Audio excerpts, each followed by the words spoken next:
Saya bacakan lagi hadisnya. An Busrah bin Safwan radhiyallahu anha anna Rasulullah sallallahu alaihi wasallam qala man massa dzakarahu falyatawadda akhrajahu khamsah wa sahahu Tirmidzi wa Ibnu Hibban wa qala Bukhari wa asahu syai'in fi hadzal bab.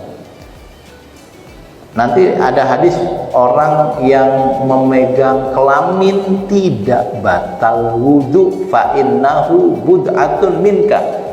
Jadi ada orang pegang tangannya, pegang kelaminnya, itu nggak batal wudunya. Kenapa? Karena kelamin sama tangan itu bagian yang sama. Bapak megang pipi juga nggak batal, megang kaki nggak batal, megang perut nggak batal, kok megang kelamin batal? Itu ada hadisnya, Pak.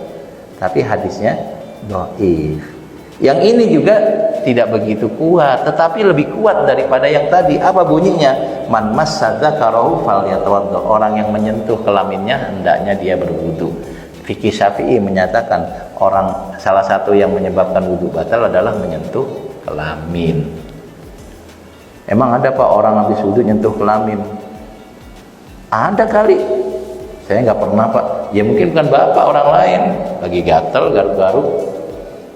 Tapi kalau buat perempuan itu terjadi, yaitu saat anaknya ganti popok, itu bisa nyentuh kelamin Pak. Kan kelamin anaknya, kelamin walaupun punya anaknya. Ini orang lagi wudhu nih, udah selesai kan, lalu anaknya ganti pempes, ganti popok gitu, kan dia pasti ya nggak tahu caranya gimana ya. Kalau kesentuh batal.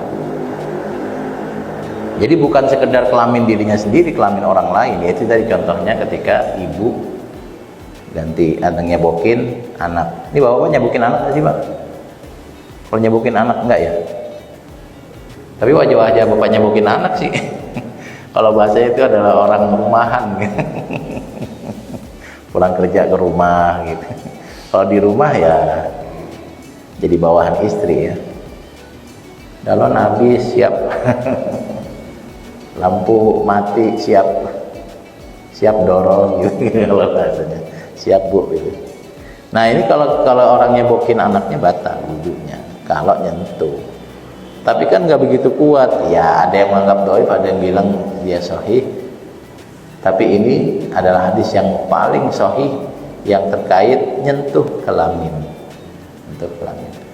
Nah dalam fikih Syafi'i nyentuh kelamin membatalkan wudu. Nah ini ada hadis lagi Pak, tapi ini unik ya, ini saya nggak tahu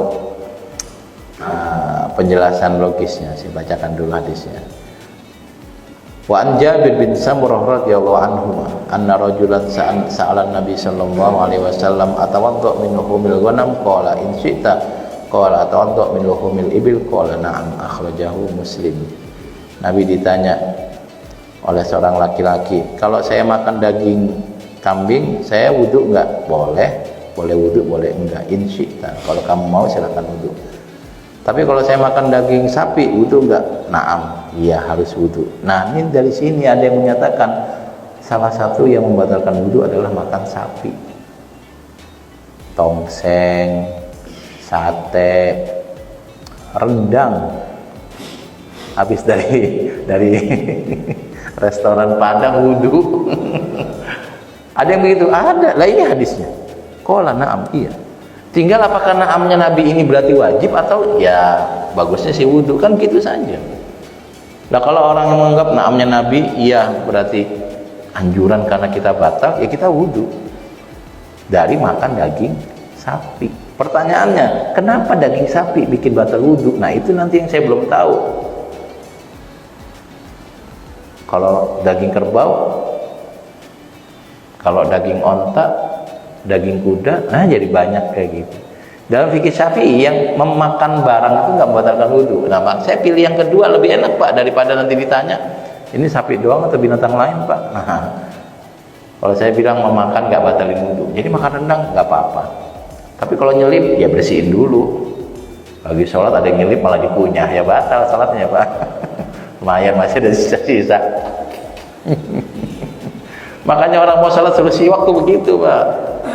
Nabi kan bilang apa namanya, inda kulli sholatin ya siwak, supaya jangan ada yang nyelip. Kalau yang nyelip rendang itu walaupun selipan masih enak ya Pak ya. Nah ini bagi orang yang membaca hadis ini nanti disebut menyatakan bahwa orang yang makan daging sapi batal wudunya. Karena Nabi bilang, "Na'am, iya kamu wudu." Tapi bagi saya, karena mazhab saya Syafi'i, saya mencoba merasionalisasi, tidak, na'am itu bukan dalam artian wajib, tapi sangat dianjurkan. Emang bisa begitu? Ya kalau nanti dianggap batal itu,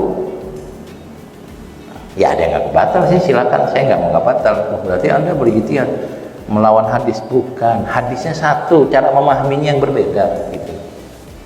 Nah, saya nggak tahu kalau dipilih ini makan daging sapi batal atau enggak. Saya juga mungkin kebanyakan bilang nggak batal, karena kalau kentut oke lah kentut ya.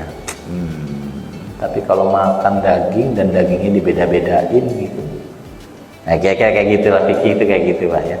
Bagi yang hati-hati batal Pak, dia wudhu mulu, makan wudhu batal, makan ini batal. Karena nanti ada yang hadis yang menyatakan orang ketawa terbahak-bahak batal wudhunya Pak. Sekarang pertanyaan, definisi tertawa terbahak-bahak itu gimana? Tertawa yang kayak apa? Susah lagi kalau gitu, tertawa tidak membatalkan wudhu. Tapi kok ada yang berwudhu setelah itu? Ya dia mau wudhu, biarin aja.